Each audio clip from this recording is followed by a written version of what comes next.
নমস্কার, অনা লাইফস্টাইলে সকলকে স্বাগত জানাই। আমি অনামিকা চলে এলাম আপনাদের মাঝে আবারও একটি নতুন ব্লগ নিয়ে। আশা করি আপনারা ভালো আছেন আর সুস্থ আছেন। আজকে আমি কিচেন পরিষ্কার করব আর পুরোপুরিভাবে উপর থেকে নিচ কিচেনের যত কিছু সামগ্রী আছে সমস্ত কিছু আমি আজকে পরিষ্কার করতে চলছি। তারই এই ব্লগটা আপনাদের সাথে শেয়ার করছি। আশা করি আপনাদের অনেক বেশি হেল্প করবে। আমি মাঝে মধ্যে আমার রান্নাঘর পরিষ্কার করে থাকি, কিন্তু পুরোপুরিভাবে পরিষ্কার আমি কিন্তু দুর্গাপূজার আগেই করছি। তার জন্য আজকের এই ব্লগটা শেয়ার করা। এইসব বয়ামগুলো কিন্তু পুরোপুরি প্লাস্টিকের, আর কিছু এক দুটো বয়াম রয়েছে যেগুলো কাচের। তো এই বয়ামগুলো কিছুদিন আগেই কিনেছিলাম অ্যামাজন থেকে, কিন্তু এখন যেহেতু রান্নাঘরে রান্না করতে করতে সববারই কম বেশি কিন্তু বয়ামগুলোতে তেল কাজটা পড়ে যায়। তাই আমি যেহেতু দুর্গাপুজোর সামনেই রয়েছে, তাই আমি এই বয়ামগুলোকে নিয়ে একবার ধুয়ে দেব। আর আমার যে কিচেনের সমস্ত জিনিস আছে সমস্ত জিনিস কিন্তু একটা একটা করে আমি বাইরের দিকে নিয়ে যাচ্ছি। এরকম একটা বাজারের ব্যাগ নিয়েছি, যার মধ্যে ছোটো মোটো জিনিস যেগুলো আমাদের ইজিলি এর মধ্যে রাখা সম্ভব সেগুলো নিয়ে বাইরে করে দিচ্ছি। আর বাকি নিচে যেই জিনিসগুলো রয়েছে বড় বড় জিনিস সেগুলো হাতে করে নিলাম। তো এবার কিচেন তো পুরোপুরি ক্লিন হয়ে গিয়েছে। আর আমি যে জিনিসগুলো রেখেছি সেগুলো বাইরে ছাদে রেখেছি, সেগুলো আপনাদের সাথে ধীরে ধীরে শেয়ার করব। আর সেই জিনিসগুলোকে কিভাবে রেখেছি যাতে সারা বছর সেই মশলাপাতি চাল ডাল সেফ থাকে, সেই জন্য সেই ব্যবস্থাগুলোও করে রেখেছি। তো এই ব্লগটা আপনাদের অনেক বেশি হেল্প হবে। আর এমন একটি স্প্রে ব্যবহার করব যাতে আরশোলা এবং ছোট ছোট যে মাকড়সাগুলো হয় সেগুলো কিন্তু আপনাদের ঘরে সহজেই হবে না। তো আমি এখন পরিষ্কার তো করছি, সাথে সেই স্প্রেটাও কিন্তু সবার শেষে ব্যবহার করব। তো এর মধ্যে আমি সার্ফ জল নিয়ে নিয়েছি। আর ক্যাবিনেটগুলোতে একটু সার্ফ জল না দিলেই নয়, কারণ এর মধ্যে প্রচণ্ড পরিমাণে তেল কাজটা হয়ে গিয়েছে। এগুলো ভালো করে ঘষাই করে নিব। মাঝে মধ্যে কিন্তু আমি রান্না করতে করতে কখনো ক্যাবিনেটগুলো পরিষ্কার করে নিই, কিন্তু এখন যেহেতু দুর্গাপুজোর জন্য আমি পরিষ্কার করছি, তাই সমস্ত একবারেই পরিষ্কার করে নিচ্ছি।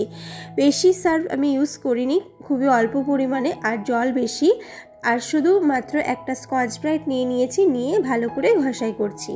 সাথে যে স্টাইল পাথরগুলো রয়েছে সেগুলো ভালো করে আমি এভাবে ঘষে ঘষে নিচ্ছি। নিচে নিচে যেখানে যেখানে আমার হাত পৌঁছবে সেখানে অবধি আমি এগুলোকে ঘষে নিব।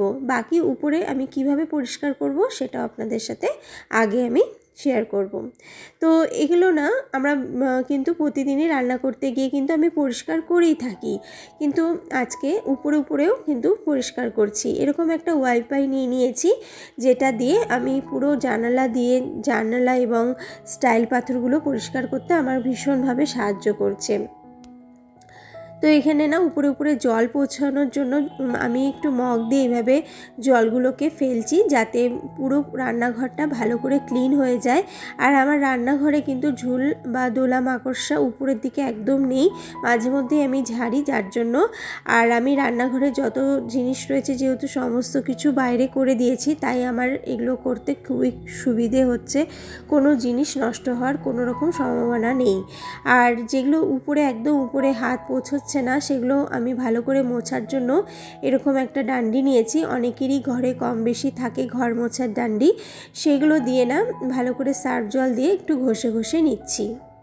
এতে খুব ভালো পরিষ্কার হয়। আর একবার করে মগের থেকে জল নিয়ে এইভাবে জানালা এবং দেওয়ালে এভাবে করে আমি এগুলো ধুয়ে নিলাম আর জানালাটা মুছে নিলাম। তো আমার এক পাশ তো ভালোভাবে পরিষ্কার মোটামুটি হয়েই এসেছে, আর এবার আর এক পাশটাও পরিষ্কার করব। তো চলুন আপনাদের সাথে তাহলে পুরো ব্লগটা শেয়ার করছি। আপনারা আশা করি অনেকটাই বুঝতে পেরে গিয়েছেন। আর আজকে আপনাদের সাথে আরও অনেক কিছু শেয়ার করব, যার মাধ্যমে এই কিচেনটাকে আপনারা আরও সুন্দর এবং গুছিয়ে গাছে টিপটাপভাবে রাখতে পারবেন, এবং কি কি জিনিস আপনারা আপনাদের রান্নাঘরে ব্যবহার করতে পারবেন, যার মাধ্যমে আপনারা হাতের কাছেই সমস্ত জিনিসপত্র খুব সহজেই পেয়ে যাবেন। তো এই ব্লগে আপনাদের যারা হাউসওয়াইফ রয়েছেন, যারা প্রতিদিনই রান্নাঘরে আপনারা রান্না করতে ব্যস্ত থাকেন, তাদের জন্য ভীষণভাবে হেল্প হবে। এবং যারা নিজেদের ঘরে বা অফিস রয়েছেন, অফিসে যাতায়াত করেন তারা রেগুলার যখন রান্না করতে আসেন খুব সহজে এবং তাড়াতাড়ি যাতে রান্না হয় সেই জন্য আপনারা কি কি ব্যবস্থা করতে পারবেন সেই সব কিছু আজকে আমার এই ব্লগে কিন্তু শেয়ার করা রয়েছে। তো চলুন আগে রান্নাঘরটা পরিষ্কার করে নিই, তারপরে আপনাদের সাথে ধীরে ধীরে সমস্ত কিছুই শেয়ার করব।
আমি এখানে 1 গ্লাসের মতন জল নিয়েছি, তারপরে ঠিক আধা গ্লাস ভিনিগার ইউজ করলাম। আপনারা কিন্তু ভিনিগার, জল এবং সাথে চাইলে কোনো এসেনশিয়াল অয়েলও ইউজ করতে পারেন যেটাতে ভালো সুগন্ধ আনে।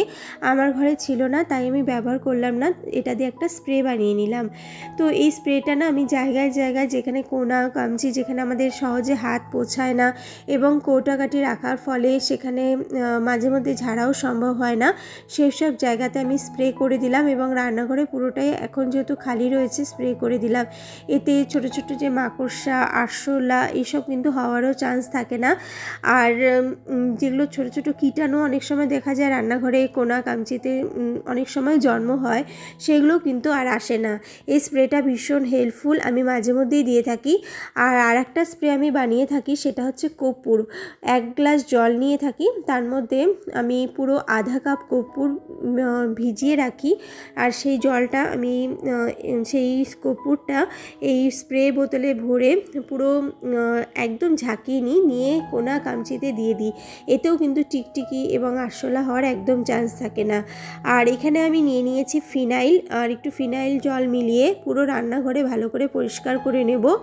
বছরে কিন্তু 2 বার আমি পরিষ্কার করে থাকি, একবার আমাদের বাঙালিদের নববর্ষের আগে ঠিক 1 মাস 15 দিন আগে, আর একবার দুর্গাপুজোর ঠিক 15 দিন আগে। তো এতে কি হয়, আমার রান্নাঘরটা একবারে পরিষ্কার হয়ে যায়। 6 মাসে করে 2 বার যদি আমরা পরিষ্কার করি আমাদের রান্নাঘরটা একদম ক্লিন হয়ে যায়।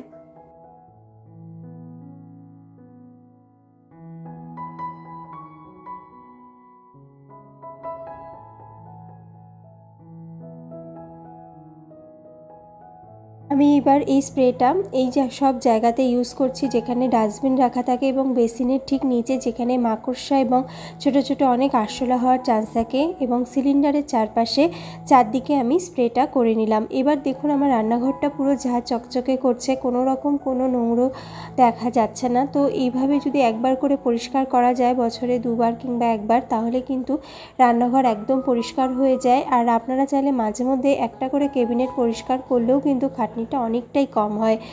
আর এবার আপনাদের সাথে আরেকটি জিনিস শেয়ার করব। আমি মাঝে মধ্যে যখন খুব কড়া রোদ ওঠে তখন সমস্ত চাল ডাল যেগুলো আমাদের স্টোর করা থাকে মাসে 2 মাস 3 মাসের জন্য, সেগুলো এইভাবে আমি রোদে দিয়ে থাকি।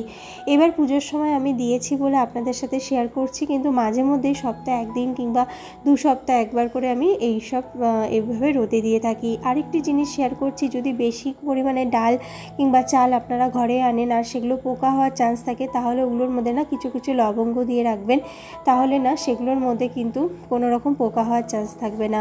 তো এবার এই বয়ামসগুলো এবং যতগুলো কৌটা কাটিগুলো রয়েছে এবং কিচেনের কিছু কিছু জিনিস যেগুলো তেল কাজটা হয়ে গেছিলো সেগুলো আমি আমার দিদিকে দিয়ে যেগুলো জিনিস ধোয়ানো সেগুলো আমি ধুয়ে নিচ্ছি। তো এইভাবে আমি কিছুটা আমার হেল্প হয়ে গেল। এবার বাকি অনেক কাজই রয়েছে যেগুলো ধীরে ধীরে একে একে করব।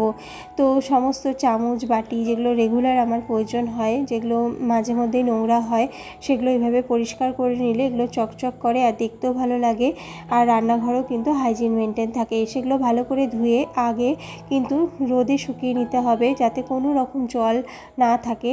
জল যদি থাকে না তাহলে কিন্তু যেই জিনিসগুলো আপনারা রাখবেন সেগুলো কিন্তু পচে যাওয়ার সম্ভাবনা থাকবে।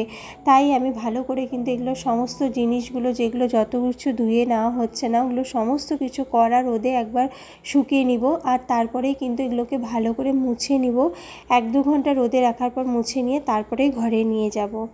চলুন আগে সমস্তটাই আপনাদের সাথে শেয়ার করছি। আশা করি আপনাদের এই ব্লগটা শেষ অবধি ভীষণ পছন্দ হবে। আরও অনেক কিছু হেল্পফুল টিপস আপনাদের সাথে শেয়ার করা রয়েছে।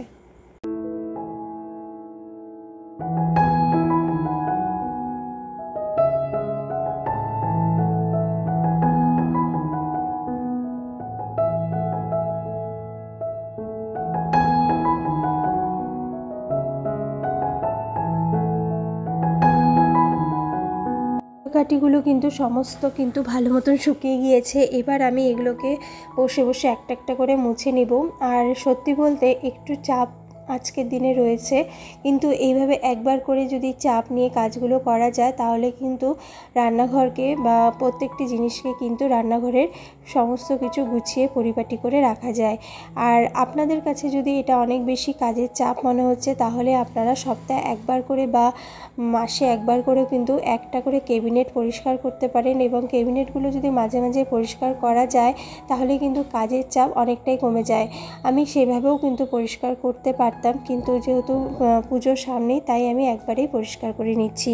আর এগুলো এখন ঘরে নিয়ে যাব, তাই একবার ভালো করে শুকনো কাপড় দিয়ে মুছিয়ে নিচ্ছি।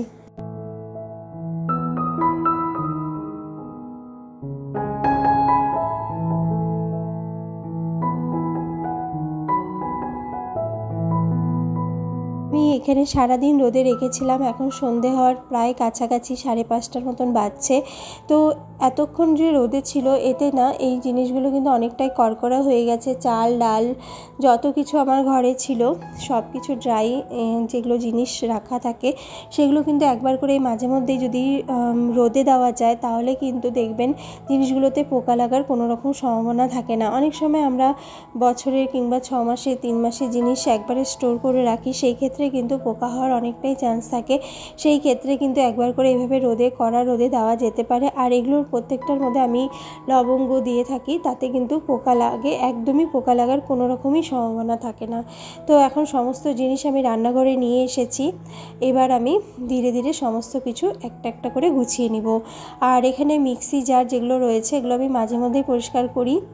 আর আমার এই ঘরে আসা মাত্র 3 মাস হয়েছে, তাই বেশি দিন হয়নি। তাই আমি যখন এসেছিলাম তখন রান্নাঘর পরিষ্কারই ছিল, আর তারপর থেকে একবারও আমি সেরকমভাবে পরিষ্কার করিনি। আগে যখন যেই রান্নাঘরটা আমি ব্যবহার করতাম তখন মাঝে মধ্যে 1-2 করে ক্যাবিনেট পরিষ্কার করে করে রাখতাম যাতে বেশি চাপ না হয়, কিন্তু এই বছর যেহেতু আমি একদম নতুন 3 মাস হয়েছে তাই ভাবলাম একবারে পরিষ্কার করে রাখি। আর মাঝে মধ্যে যদি একটা একটা করে জিনিস মাঝে মধ্যে পরিষ্কার করা যায়, 2 দিন পর পর একটা ক্যাবিনেট নিলাম, সেটা ভালো করে বয়মগুলো ধুয়ে নিলাম, তারপরে আবার 2 সপ্তাহ 1 সপ্তাহ পর আবার কিছুটা করলাম, তাহলে কিন্তু অনেকটাই চাপ কম থাকে। কিন্তু আমি এইভাবে একবারেই করে নিলাম।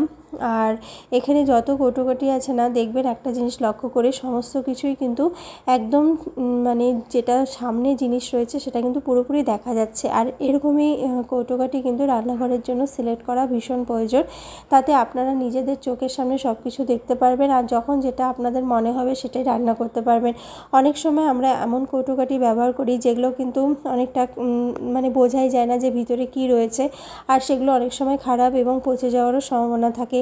তাই আমি রান্নাঘরে এরকম কৌটোকাটি রেখেছি যেগুলোতে আপনারা মানে নিজেরা চোখের সামনেই দেখতে পারবেন, আর যখন যেটা ইচ্ছে হবে প্রতিদিন রান্নাঘরে এসে সেই রান্নাটাই মানে করার মতন আপনাদের মনে হবে যে আজকে এটা করি। তার জন্য কিন্তু এরকম কৌটোকাটি আমি চয়েস করেছি। আর এগুলো কিন্তু অ্যামাজনে খুবই সস্তাভাবে পাওয়া যায়। আমি টোটাল 24টা কৌটো নিয়েছিলাম মাত্র 700 টাকায়।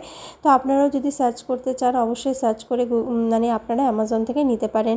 আর এখানে আমি একটা ক্যাবিনেট, আমার যেহেতু এটা মডুলার কিচেন না একদম সিম্পল, তাই আমি এরকম একটা কিনেছিলাম ব্ল্যাক কালারের, যেটা পুরোপুরি স্টিলের, আর সেটার মধ্যেও কিছু কৌটোকাঠি রেখেছি যেটা আমাদের রেগুলারের প্রয়োজন হয়। এবার আমার রান্নাঘরটা পুরোপুরি পরিষ্কার হয়ে গেছে, আর চারদিকটা দেখতে পাচ্ছেন একদমই চকচক করছে। নিচে ডাস্টবিন রাখার ব্যবস্থা রয়েছে, এখানে একটা পাপোছ রেখে দিলাম যেখানে জল পড়লে সহজে সেটা মোছা যাবে এবং পাটাও যাতে না ভেজে সেই ব্যবস্থাও করা রয়েছে। নিচে আলু পেঁয়াজ রয়েছে, আর কিছু কিছু জিনিস যেগুলো আমাদের রেগুলার প্রয়োজন হয় সেগুলো আমি এইভাবে এই থাকটাতে রেখেছি, যেগুলো আমি রেগুলার রান্নার কাজে লাগে। এবং আমার যেহেতু ঘরে ছোট্ট বেবি রয়েছে তার কিছু সামগ্রী রয়েছে যেগুলো এই পাশে রেখেছি। আর ঘিগুলো আমি এইভাবে রেখেছি, একটা নিচে একটি ডালি রেখেছি যাতে কোনো রকমভাবে লিক হলেও সেটা আমি ডালিটা ধরে পরিষ্কার করলেই হয়ে যায়, আর সেরকমভাবে মেঝেটা পরিষ্কার হবে না। আর এখানেও আমার কিছু রেগুলার ইউজের কিছু অয়েল রয়েছে, আর এটা একটি বক্স যেখানে হলুদ লবণ মশলাপাতি রেগুলার প্রয়োজন হয়, যাতে আমি বড় যেই বয়মগুলো আছে ওগুলো যাতে আমার ধরতে সেরকমভাবে প্রয়োজন না পড়ে। এই জিনিসটা পুরোপুরি প্রতিদিনের রান্নার, আর যখনই নোংরা হয় আমি ধুয়ে দিই।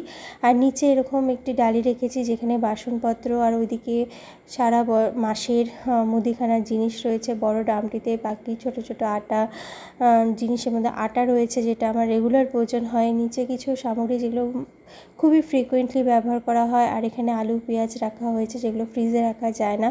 আর এখানে আমি যেগুলো রান্না করি সেগুলোই রেখেছি। এইভাবে টিপটাপ করে রান্নাঘরটা গুছিয়ে রেখেছি যাতে হাতের সামনে সবই কিছুই পাওয়া যায়। আর নিচের থাকগুলোতে এমন কিছু জিনিস রেখেছি যেগুলো আমার প্রতিদিন প্রয়োজন না হলেও সপ্তাহে 1 দিন 2 দিন প্রয়োজন হয়। আর উপরে থাকে রেগুলার যেগুলো ডাল আমি প্রতিদিনের রান্নাতে ব্যবহার করি সেগুলো। আর এই দিকের ক্যাবিনেটে অ্যাকোয়াগার্ড রয়েছে, পাশে রয়েছে সাবান যেগুলো দিয়ে বাসনপত্র ধোয়া। এখানে একটি হ্যাঙ্গার রয়েছে যেখানে আমি কিচেন টাওয়ালগুলো রাখতে পারি। আমার এই রান্নাঘরটি খুবই ছোট্টর মধ্যে সুন্দর করে আমি সাজিয়ে গুছিয়ে রেখেছি, টিপটাপ করে নিজের হাতেই একা হাতে সমস্ত কিছু আয়োজন করেছি। আপনাদের যদি এরকম আরও টিপস পেতে হয় তাহলে আমার চ্যানেলকে অবশ্যই লাইক অ্যান্ড সাবস্ক্রাইব করতে ভুলবেন না। ভালো লাগলে অবশ্যই জানাবেন। তাহলে আজকে বন্ধুরা এখানেই শেষ করছি। ভালো থাকবেন, সুস্থ থাকবেন, ধন্যবাদ।